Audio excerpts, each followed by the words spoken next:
نحمد الله حق الحمد ونشكره حق الشكر أشهد أن لا إله إلا الله وحده لا شريك له لا نعبد إلا إياه وأشهد أن سيدنا ونبينا محمدا عبده ورسوله لا نبي بعده اللهم صل وسلم وكرم وبارك على سيدنا محمد الذي بلغ الرسالة وأدى الأمانة ونصح الأمة وعلى آله وأصحابه من يومنا هذا إلى يوم القيامة أما بعد فيا عباد الله أوصيني وإياكم بتقوى الله رب العالمين فإن الله تعالى يحب المتقين قال الله تعالى أعوذ بالله من الشيطان الرجيم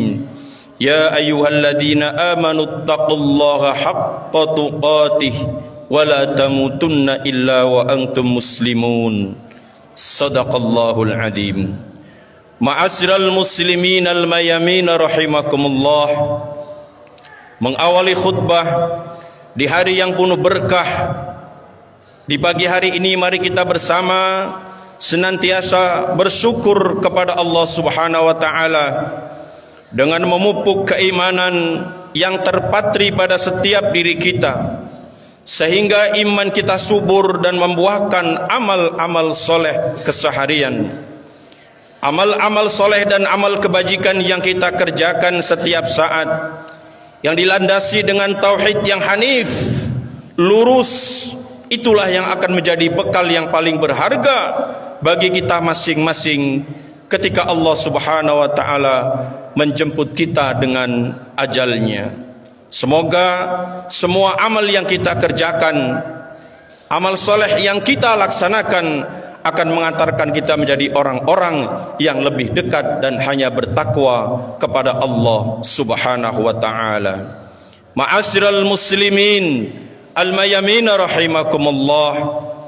Di hari yang penuh kemenangan dan kebahagiaan, tanggal 10 Dzulhijjah, seluruh kaum muslimin di belahan dunia merayakan Idul Adha atau Idul Kurban. Bersamaan dengan ini pula sebagian kaum muslimin, kaum mukminin sedang melaksanakan rangkaian ibadah haji sebagai penyempurna rukun Islam bagi orang yang mampu, man istata'a ilaihi sabila. Ibadah ini sejatinya merupakan sarana untuk mengenang kisah kepahlawanan, kisah heroik yang dilakukan oleh dua anak manusia dalam pentas sejarah kehidupan yang sulit ditemui padanannya, yaitu Nabi Allah Ibrahim dan putranya Nabi Allah Ismail alaihi wassalam. Kisah luar biasa ini merupakan cerita pengorbanan paling fantastis yang pernah ada dan diabadikan dalam sejarah peradaban manusia. Pengorbanan tanpa pamrih yang dilakukan demi bakti dan kecintaan mereka yang hakiki kepada Allah Subhanahu wa taala Rabbul Izzati. Berkat pengorbanan inilah maka Nabi Allah Ibrahim mendapat dua keistimewaan. Yang pertama adalah bahwa Allah Subhanahu wa taala mengangkatnya sebagai kekasihnya, sehingga Nabi Allah Ibrahim berhak menyandang gelar Khalilullah, kekasih Allah. Yang kedua, Nabi Allah Ibrahim berhak sebagai pendiri terah Anbiya, yang dari keturunannya lahir para nabi-nabi dan rasul, termasuk baginda Nabi besar Muhammad sallallahu alaihi wasallam. Dan untuk keistimewaan ini Nabi Allah Ibrahim berhak atas gelar Abul Anbiya, leluhur para nabi dan rasul. Allah Subhanahu wa taala mengingatkan dalam surah Al-Mumtahanah ayat keempat, a'udzu billahi minasyaitonir rajim. Qad kanat lakum uswatun hasanah fi Ibrahim walladzina ma'ahu. Sungguh telah ada suri tauladan, satu contoh yang baik bagi kalian semua pada Nabi Allah Ibrahim dan orang-orang yang bersamanya. Keistimewaan yang dimiliki Nabi Allah Ibrahim tidak diperoleh dengan mudah dan murah. Begitu banyak ujian dan cobaan yang harus dilalui sebelum akhirnya tampil sebagai pemimpin alami yang islami bagi umatnya. Kita tentu masih ingat dengan kisah perseteruan antara Nabi Allah Ibrahim dengan Raja Namrud. Dengan keberaniannya dalam mengungkap kesalahan serta kegigihannya dalam mengutarakan kebenaran kepada sang penguasa yang zalim saat itu, harus dibayar dengan mahal dengan hukuman dibakar di tengah kobaran api unggun yang membara. Allah Subhanahu wa taala tidak akan pernah rela jika kekasihnya yang berani menyuarakan kebenaran harus menemui ajal di tengah kobaran api. Maka Allah Subhanahu wa taala memerintahkan kepada ciptaannya api supaya menjadi dingin dan tidak mencederai kekasihnya Nabi Allah Ibrahim.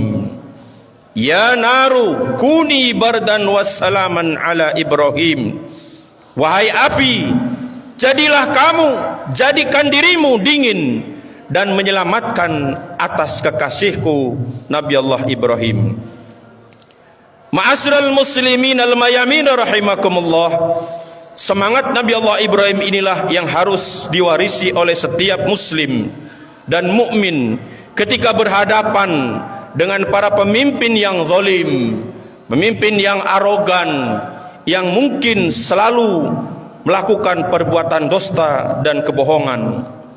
Dengan meneladani keberanian Nabi Allah Ibrahim, akan tercipta iklim politik yang bernegara, yang bersih, terhindar dari dusta, fitnah, keculasan dan kekurangan serta kecurangan. Aparat negara yang memangku jabatan publik pasti akan berpikir panjang untuk melakukan kezaliman dan kebohongan jika rakyatnya merupakan jelmaan jiwa dari Nabi Allah Ibrahim dan putranya Ismail alaihi wassalam yang tak pernah gentar untuk menyuarakan kebenaran. Dan untuk mencegah munculnya para pemimpin yang mewarisi perilaku Namrud yang sejaman dengan Nabi Allah Ibrahim, 14 abad yang lalu Rasulullah sallallahu alaihi wasallam berwasiat kepada kita, innaha satakunu alaikum umara'un min ba'di ya'iduna bil hikmah ala manabira fa idza nazalu ikhtalasat minhum wa qulubuhum at'ana minal jifi faman saddaqahum bikadzbihim wa anahum ala zulmihim falaysa minni walastu minhu wala yaridu ala haudi wa man lam yusaddiqhum bikadzbihim wa lam yu'inhum ala zulmihim fahuwa minni wa ana minhu wa sayaridu ala haudi. Rasulullah mengingatkan, sungguh akan datang kepada kalian para pemimpin saudaraku, mereka menasihati kalian di atas mimbar-mimbar dengan penuh hikmah, tetapi ketika turun dari mimbar mereka berlaku culas, hati mereka lebih busuk dari bangkai. Orang yang membenarkan kebohongan dan membantu kesewenang-wenangan mereka tidak termasuk golonganku dan aku bukan golongan mereka. Mereka tidak akan meneguk air dari telaga di surga yang akan datang. Sementara itu orang-orang yang membenarkan kebohongan, yang tidak membenarkan kebohongan dan tidak membantu kesewenang-wenangan mereka, mereka adalah golonganku dan aku adalah golongan mereka. Mereka akan meneguk air telaga di surga yang akan datang. Ma'asyiral muslimin al-mayamin rahimakumullah. Ujian dan ragam fitnah pernah melanda belahan dunia, termasuk di negara tercinta kita. Pernah terjadi krisis moneter, krisis politik, COVID-19, konflik SARA, dan macam-macam ujian fitnah yang semuanya telah memporak-porandakan kehidupan bangsa dan bernegara. Anggaran tidak sedikit telah dikucurkan, peradaban manusia terusik, pendidikan menurun, ekonomi merosot, PHK dan pengangguran semakin menjamur, kemiskinan semakin meningkat, semakin banyak rakyat yang kesulitan dan berjuang untuk menyambung kehidupannya. Allahu Akbar wa walillahil hamd. Kondisi inilah yang membuat masyarakat merindukan pemimpin yang berjiwa negarawan, pemimpin aspiratif yang peka terhadap kondisi dan kebutuhan rakyatnya, figur yang terampil membina hubungan dengan masyarakat seperti yang dicontohkan oleh Rasulullah sallallahu alaihi wasallam. Ma'asyiral muslimin al-mayamin rahimakumullah, kriteria pemimpin yang pernah Allah Subhanahu wa taala tegaskan dalam pesan moral Al-Quran adalah yang pertama, qawiyun amin, yaitu pemimpin yang kuat dan dapat dipercaya. Inna khaira man istajartal qawiyul amin, sesungguhnya orang yang paling baik yang kamu ambil untuk bekerja sebagai pemimpin adalah orang yang kuat dan dapat dipercaya. Ayat ini mengisyaratkan bahwa pemimpin sejati adalah pribadi yang teguh pendirian dan aspiratif, vokal dalam menyuarakan kebenaran, gigih dalam memperjuangkan kepentingan rakyatnya, bahkan memperjuangkan kepentingan negara dan bangsanya, serta cerdas dalam berkomunikasi dan bernegosiasi dengan pihak lain. Bukan sosok yang gemar berkeluh kesah, lantang saat membela kepentingan diri dan kelompoknya, mudah termakan bujuk rayu yang berpotensi menguntungkan diri sendiri maupun kelompoknya, bahkan merugikan masyarakat besar, serta lemah dalam bernegosiasi dengan pihak lain. Yang kedua, hafidun alim, yaitu terampil, cerdas dan amanah dalam menjaga aset kepentingan bangsa dan negara.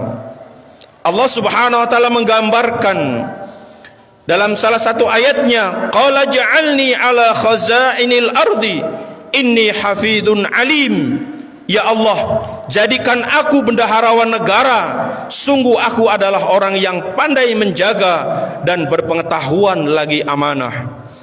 Ayat ini menerangkan bahwa pemimpin sejati memiliki sifat amanah, bisa dipercaya, memelihara aset-aset rakyat, memelihara aset-aset bangsa dan negara, serta pintar mengelolanya demi meningkatkan kesejahteraan masyarakat, mengutamakan rakyatnya untuk mengeksplorasi kekayaan alam yang dimiliki, dan menetapkan aturan yang ketat kepada pihak-pihak yang akan menjadi investor untuk di negara tercinta.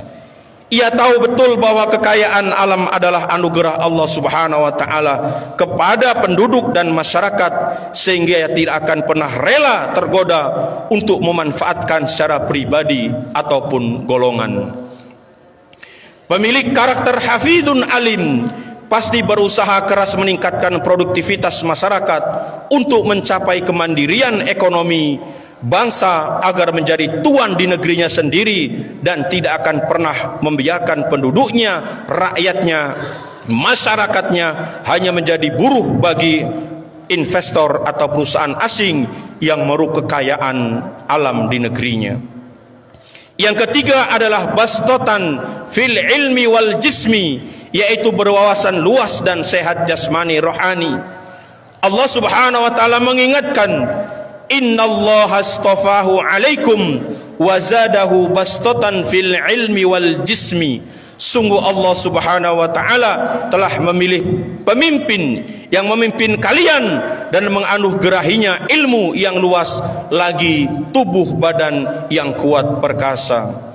Makna bastatan fil ilmi wal jismi dalam ayat ini adalah sehat jasmani, sehat rohani, luas wawasan dan keilmuan.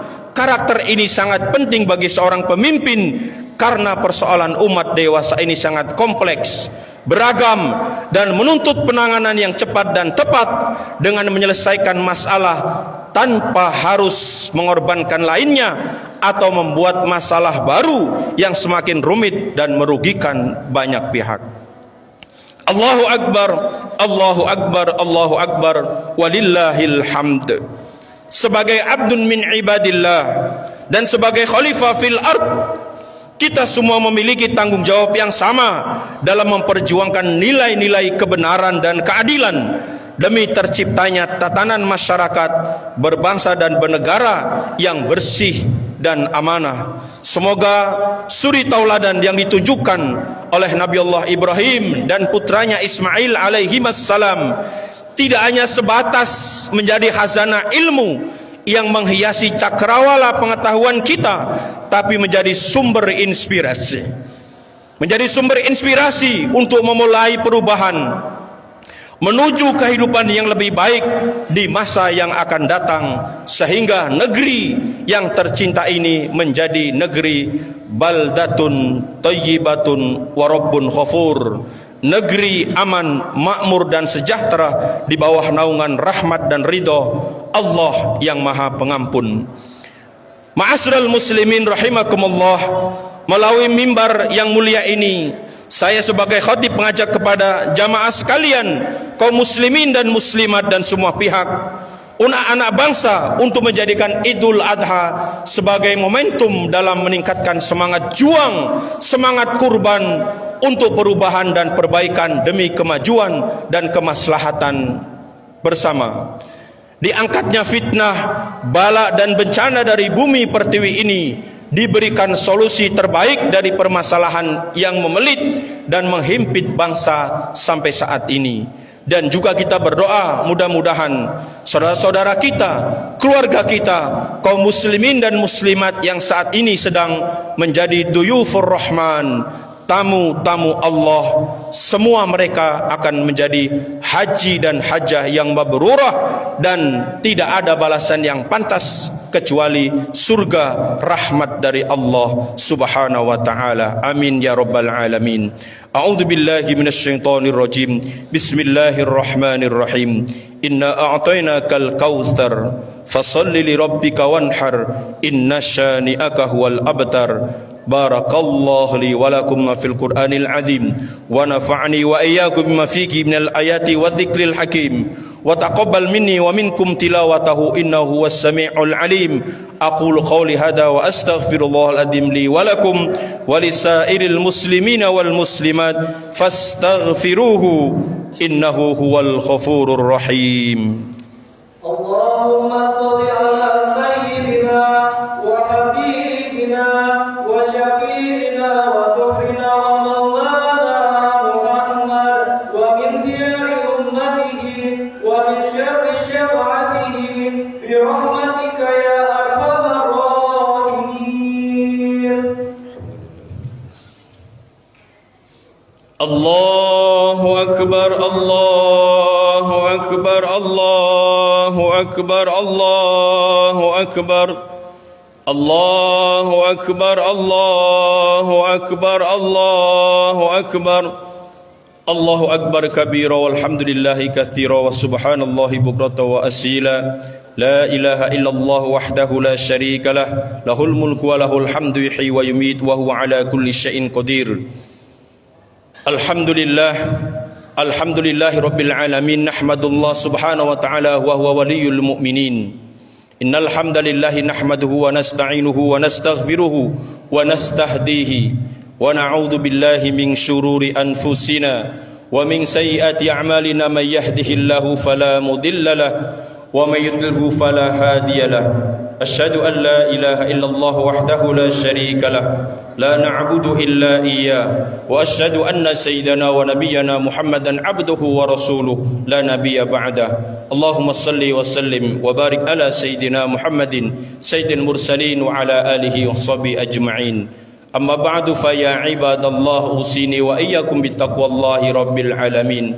Wa bittaqwa najal mukhlisun wa bitarkihi khasiral mubtilun. Wa'lamu anna Allah ta'ala amarakum bi amrin bada fi binafsihi وثنى بملائكته المسبحة بقدسه فقال تعالى إن الله وملائكته يصلون على النبي يا أيها الذين آمنوا صلوا عليه وسلموا تسليما اللهم صل على نور الأنوار وسر الأسرار وترياك الأخيار مفتاح باب اليسار سيدنا محمد المختار وآله الأطهار وأصحاب الأخيار عدد نعم الله وإفضاله اللهم صل وسلم وبارك على سيدنا محمد سيد المرسلين وعلى آله وصحبه أجمعين ورد اللهم على أربعة الخلفاء الراشدين ساداتنا أبي بكر وعمر وعثمان وعلي وعلى جميع سب المسلمين من التابعين وتابع التابعين ومن تبعهم بإحسان إلى يوم الدين اللهم اغفر للمسلمين والمسلمات والمؤمنين والمؤمنات الأحياء منهم والأموات اللهم نور قلوبنا بنور هدايتك كما نورت الأرض بنور شمسك أبدا أبدا يا أرحم الراحمين اللهم أرنا الحق حقا وارزقنا اتباعه وأرنا الباطل باطلا وارزقنا اجتنابه ولا تجعله مشتبها علينا فاتبع الهوى ربنا ظلمنا أنفسنا وإن لم تغفر لنا وترحمنا لنكونن من الخاسرين ربنا أتمم لنا نورنا واغفر لنا إنك على كل شيء قدير ربنا آتنا في الدنيا حسنة وفي الآخرة حسنة وقنا عذاب النار وقنا عذاب النار وقنا عذاب النار وادخلنا الجنة مع الأبرار يا غفار يا عزيز يا أرحم الراحمين عباد الله إن الله يأمركم بثلاث وينهاكم عن ثلاث إن الله يأمر بالعدل والإحسان وإيتاء ذي القربى وينهى عن الفحشاء والمنكر والبغي يعظكم لعلكم تذكرون فاذكروا الله العظيم يذكركم واشكروا على نعمته يزد لكم ولذكر الله أكبر الله أكبر الله أكبر الله أكبر ولله الحمد والله يعلم ما تصنعون والسلام عليكم ورحمة الله وبركاته.